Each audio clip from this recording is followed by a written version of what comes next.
Greetings and salutations. This is Akirishin. In this video, by request, I will be reviewing the Mikoyan Gurevich I-250 Russian fighter. This aircraft has two 23mm cannons with a, I would say, medium-low damage per second, a medium rate of fire, and a better than average effective range. It also has a 37mm cannon with pretty high damage per second, a low, what I would describe as a low rate of fire, and a medium effective range. I have equipped it with upgrades of Control Surface Adjustment 3 for the increased maneuverability in turns by 3%, and Lightweight Airframe 3, which increases maneuverability in all axes by 3%. This aircraft does often catch fire as one of its weaknesses, so I have equipped the self-sealing fuel tank, which reduces the chance of fire and damage if there is a fire by 50%.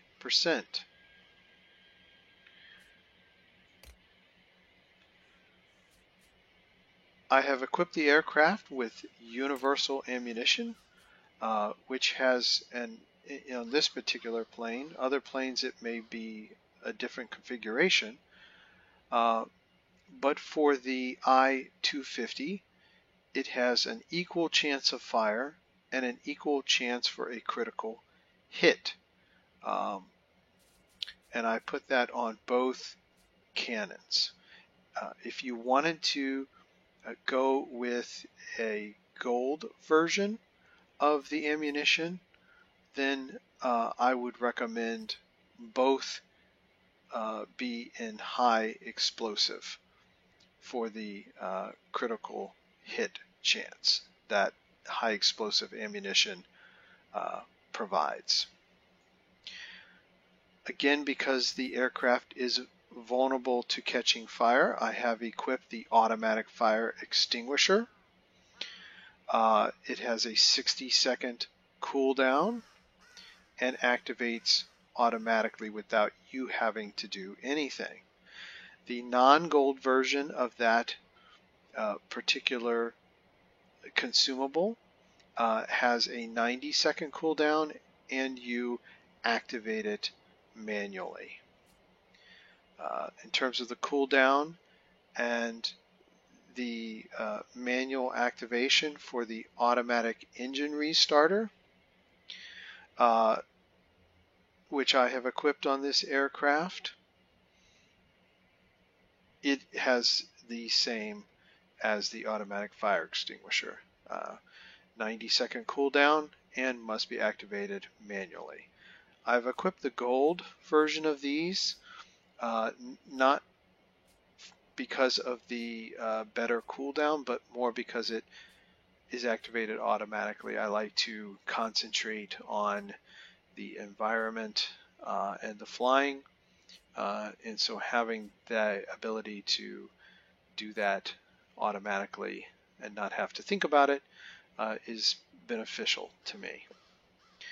I've gone with reinforced control surfaces for increased maneuverability in all axes for 10 seconds.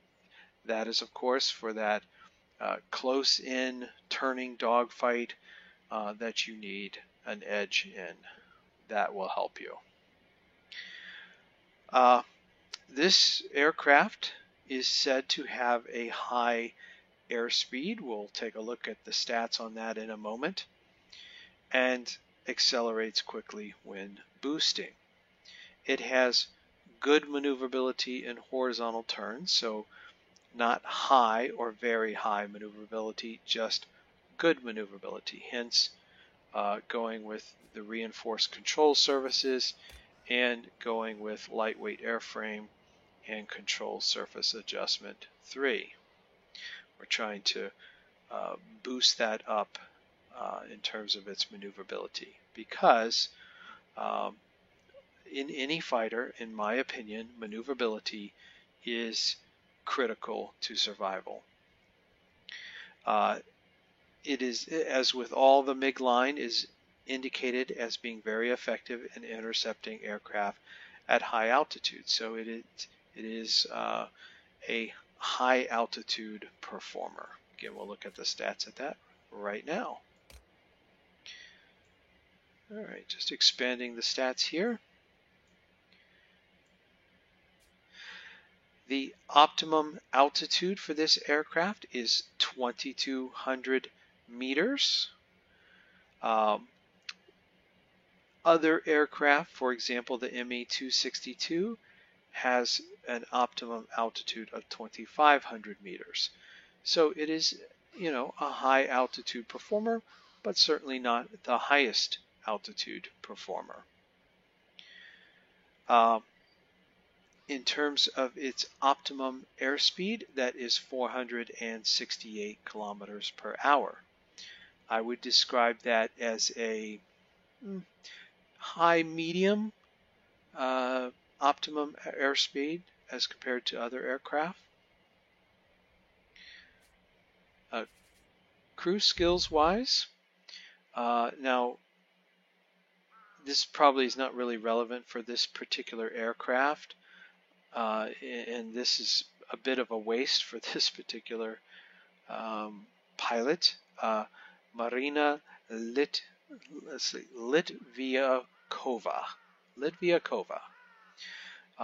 She is a special pilot, and she comes with enhanced skills.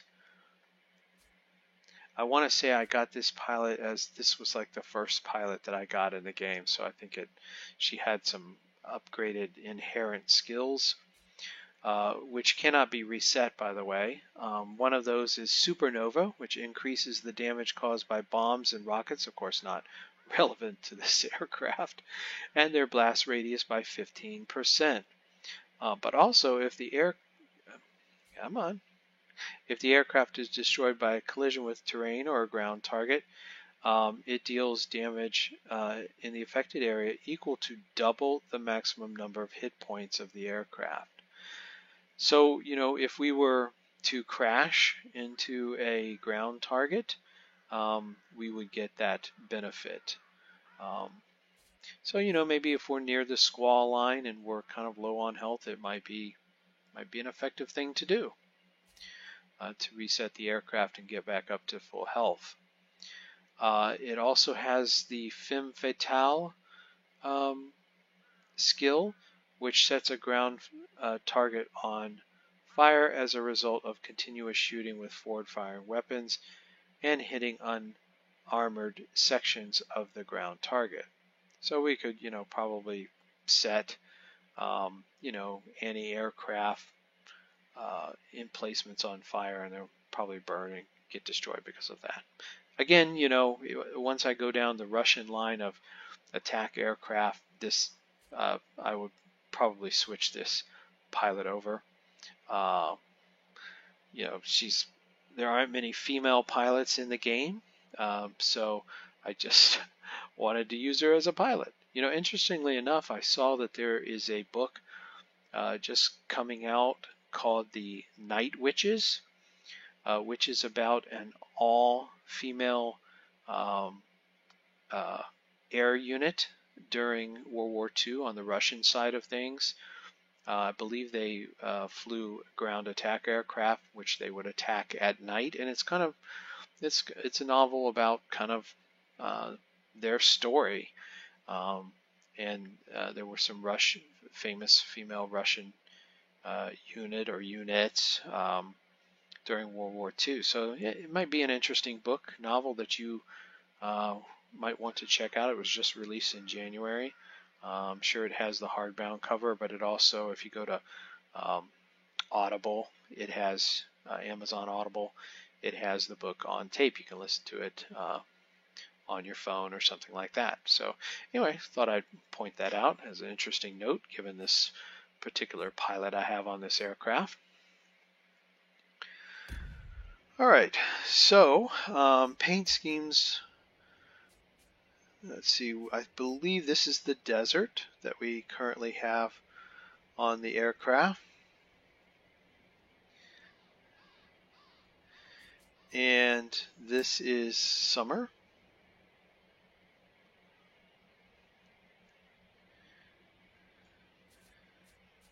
Winter.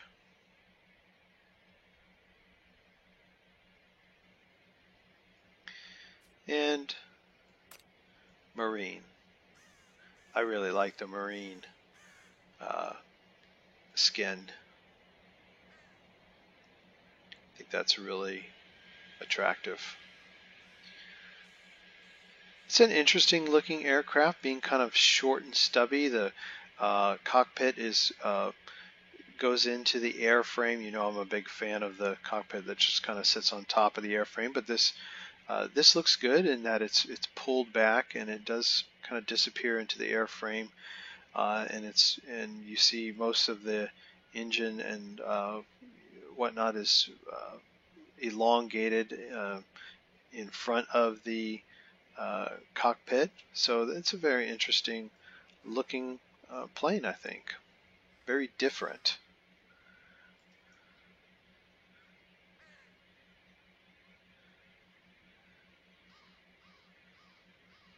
And I don't know if I told you this story before. I may have mentioned it in another video. An audiobook I was listening to called German Aces Speak, which apparently now there's German Aces Speak 2 coming out in March. Very good book, very interesting reading. But some of the German aces were talking about they would, examine Russian aircraft after they had been shot down, and they noticed that it wasn't unusual for there to be a technology gap initially in the war with the Russian aircraft, where they would sometimes just have a reticle painted and not this type of techie reticle and sight that they have on this particular in-game model. But just an interesting note. And as the war went on, more and more technology came to the Russians. They also would capture German technology and make it their own. And the Allies, Great Britain, United States, would supply aircraft and technology to the Russians as well during World War II. So anyway, what we will do now is we will do a comparison of similar tier. This is a tier 8 aircraft.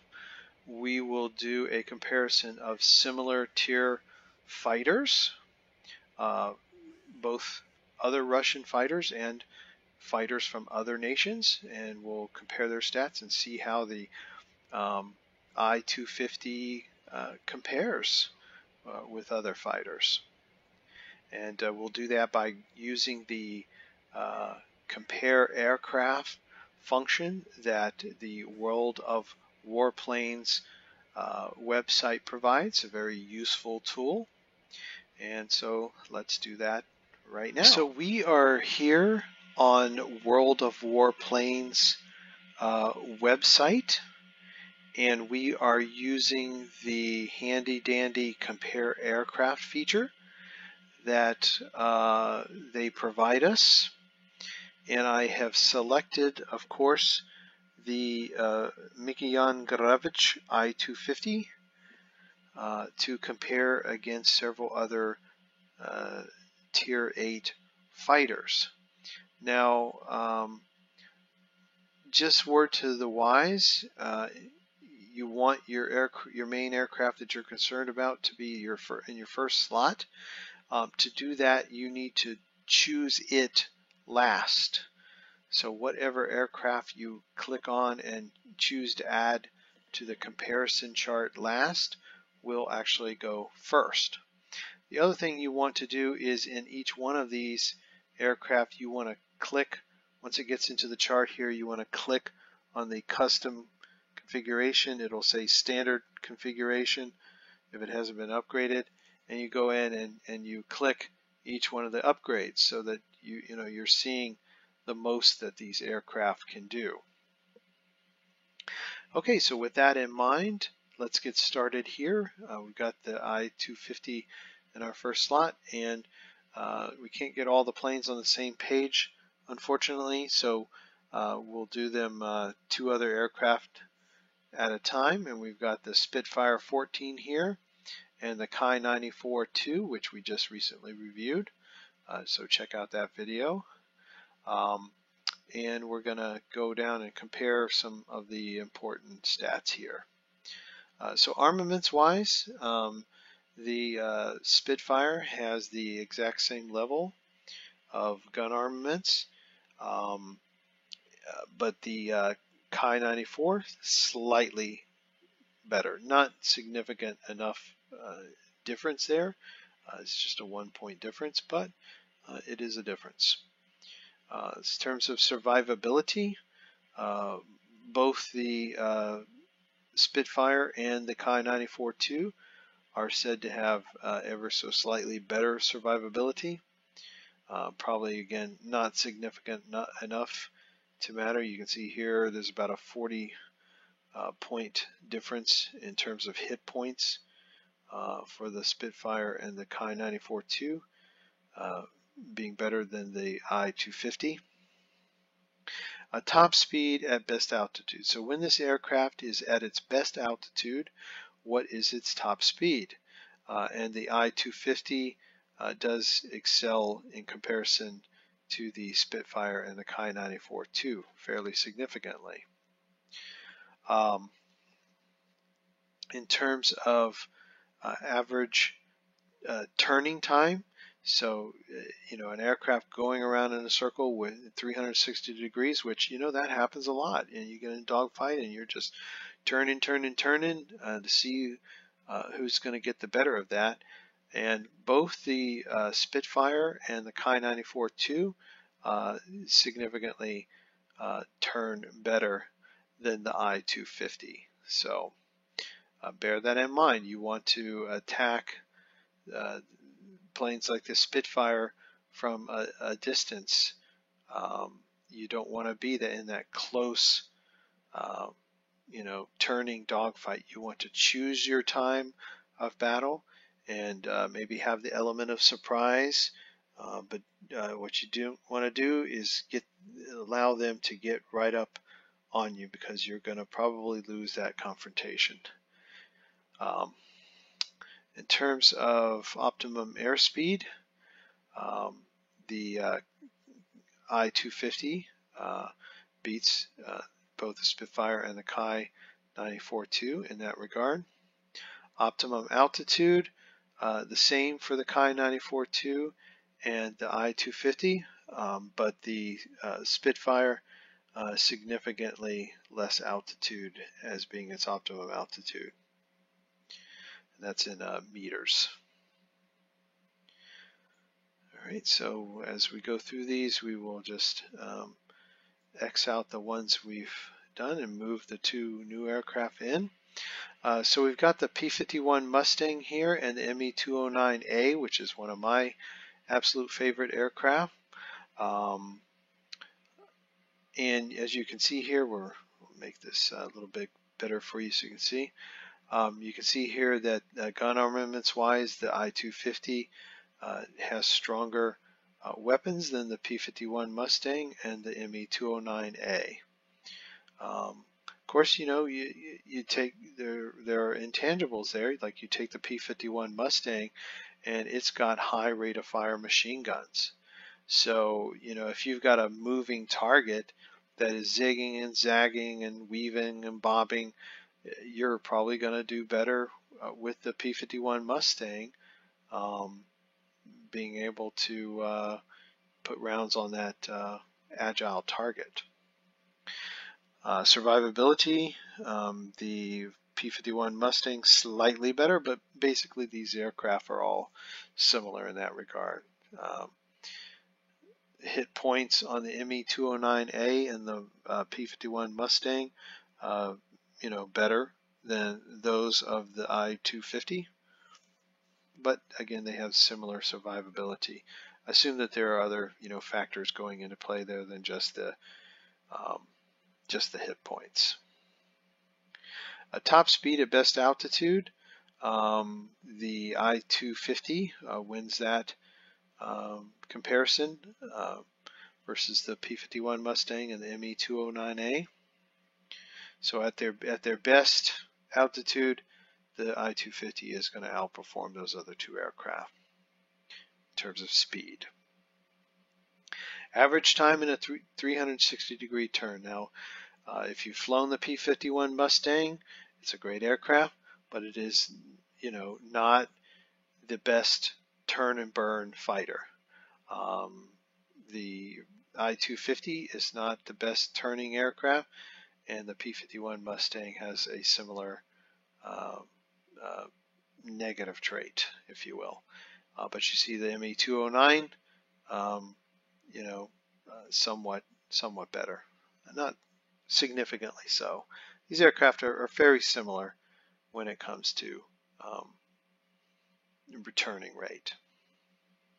Optimum airspeed, the P-51 Mustang and the Messerschmitt 209A outperform the I-250 in that regard.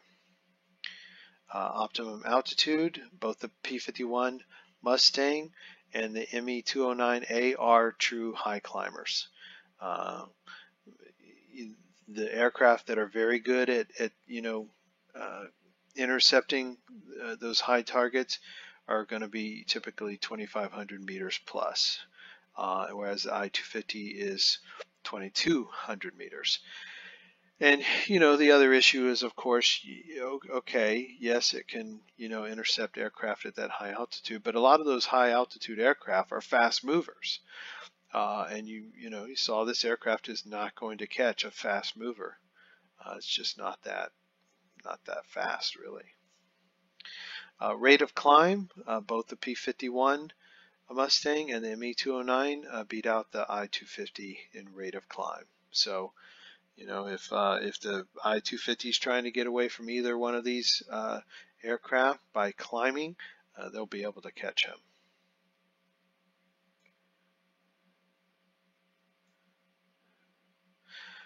All right, so our last two planes here to compare are the YAC-15 and the LA-9.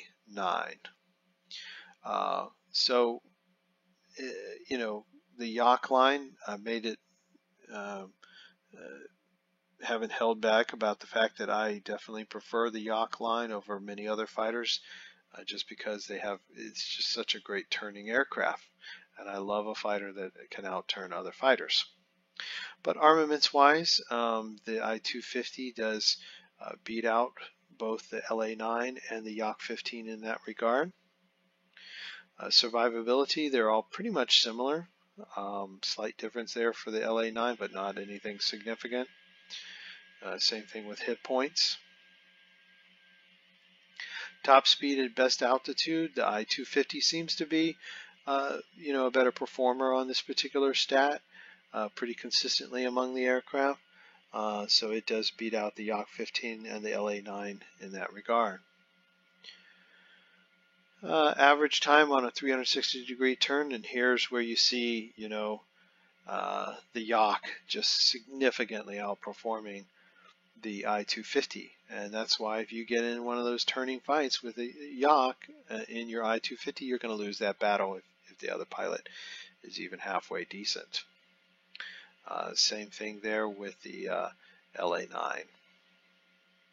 Optimum altitude, the I-250 beats out the YAC and the LA-9 in that regard.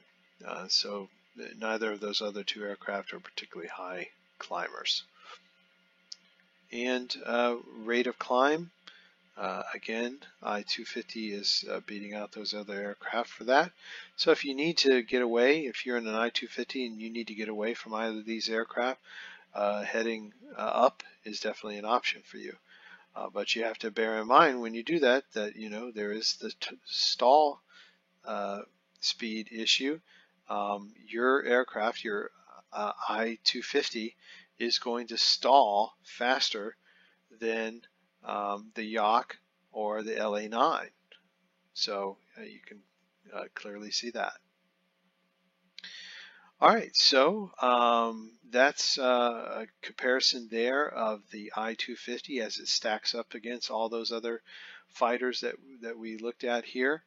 You know, again, I think you'll see ultimately my conclusion at the end of this video is that, yeah, you know, the I-250 is not a bad aircraft, but there are better fighters out there to choose from, in my opinion. But you know, every person has a different way of going about things, and you know, the I-250 may just suit your play style. So that's not to be discounted in any way. So let's get back and get back into the game here and see how the I-250 is going to perform in PvP. Okay, so we've compared the I-250 to its brethren fighters, and you have a better perspective now, hopefully, of how that aircraft compares to other fighters.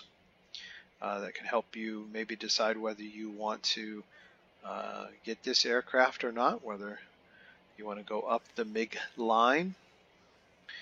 I personally am a bigger fan of the Yak line up to the Yak 30, but the MiG is a good plane as well.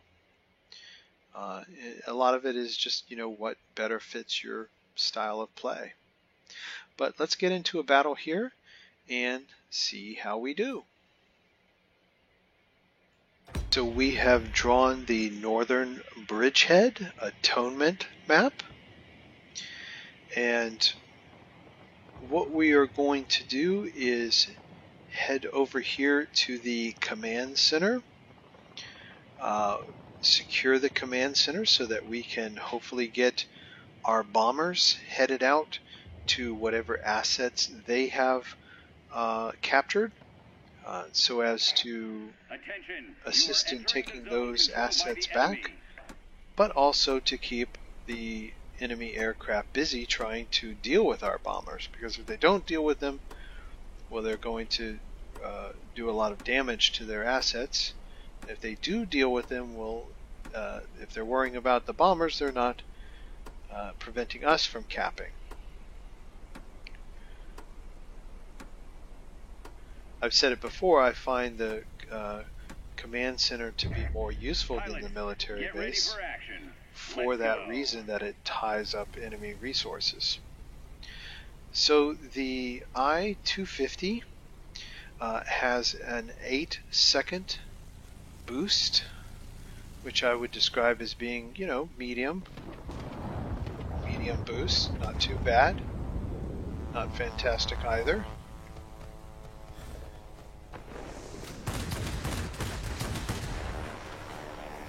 Turn around here.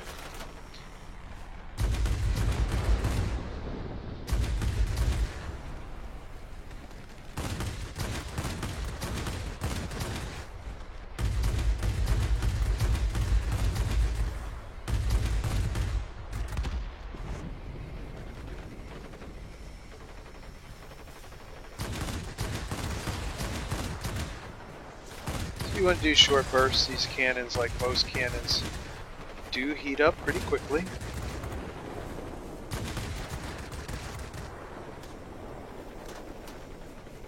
We do have a fire on that aircraft, so that's good. Let's test our theory out with our getting a fire on the ground target. Did we get a fire? Let's see. I think.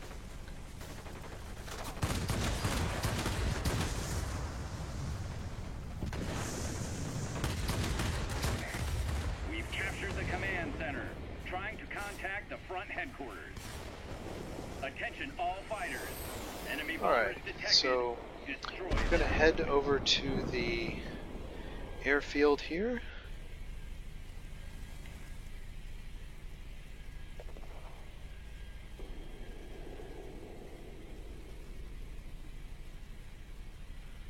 Okay. See what we can do about getting this airfield back.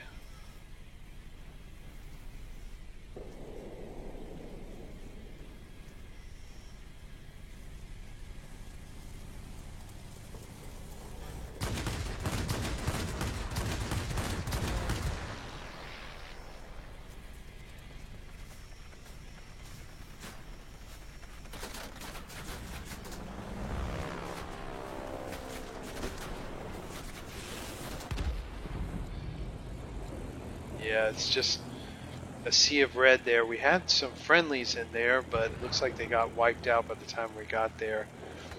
And it was just us for them to focus their rage upon. Alright, so we'll get out of this spawn and get up here and see what we can do about these bombers.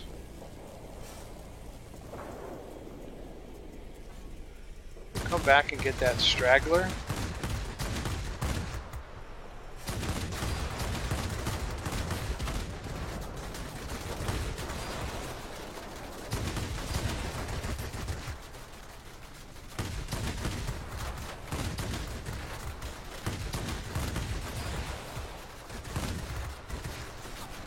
So you can see those cannons really do heat up.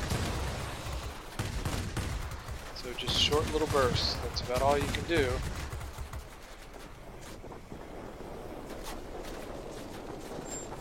And we didn't get them all, but we're the only ones shooting at them. And we've got the limitations of our guns overheating. Where in the world is our team?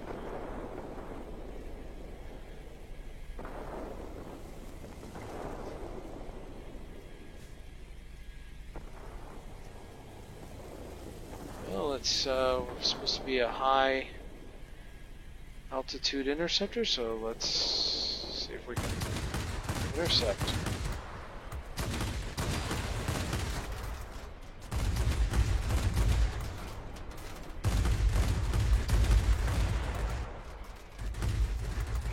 So the problem is, yes, we are a high altitude interceptor, but have the speed to keep up with them. With those particular aircraft, their rear gunners were just chewing us up.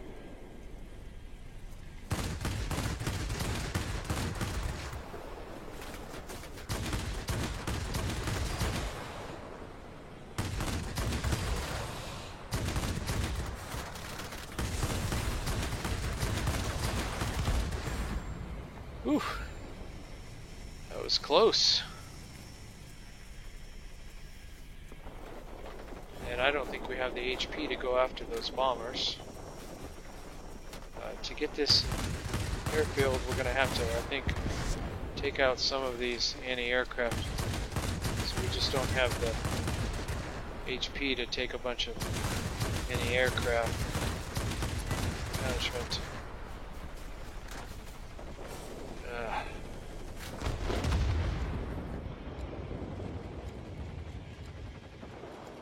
I think we got destroyed by a bomb dropped by this RB-17.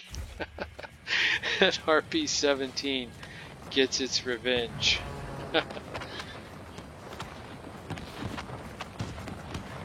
Fair enough.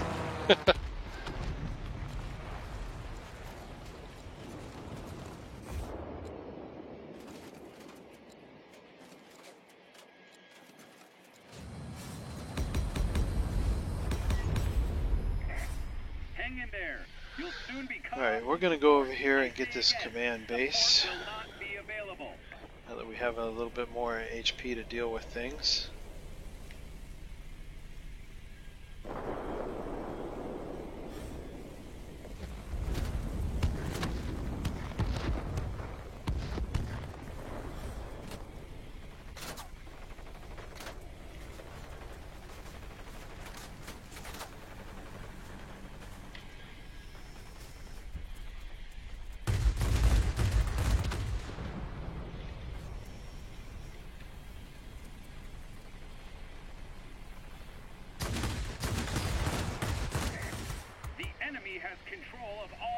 Come on.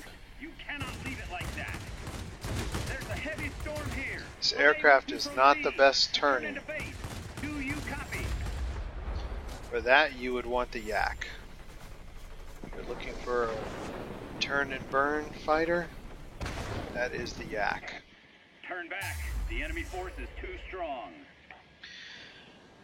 Okay, so we got Subjugator for getting at least 75 capture points. Rank 1 in our combat group. Let's take a look at our stats here. Our after action report.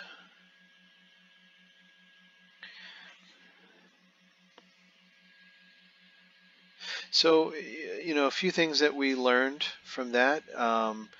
This aircraft is not one that can take a beating. You saw how easily the rear gunners of bombers of the RB-17 ate this aircraft up. Alright, so 7 aerial targets destroyed. We did 2,200 in damage to ground targets. It's, obviously, it's not a ground attack aircraft by any means. We did over 4,000 in damage to aerial targets. We were pretty much on the defensive or on the attack almost the entire time, so we didn't do a lot of destruction while defending.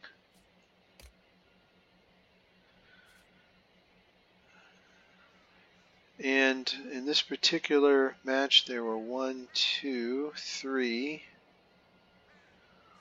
4 human pilots. Of course, the same on the other side. And you see on the enemy team, the top 3 scores were all human pilots. Whereas in our team, there was a bot that outscored 3.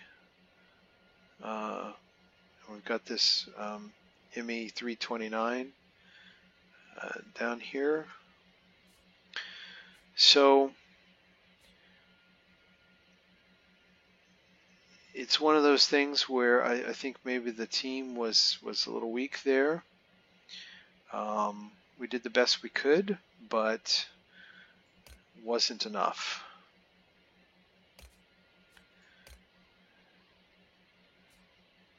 Okay, so that is the Mikoyan Gurevich I-250 Russian fighter. It's okay. It's not my favorite aircraft by any means, but it performed well enough. I think maybe if we had had a greater support, that the aircraft may have shined a little bit more.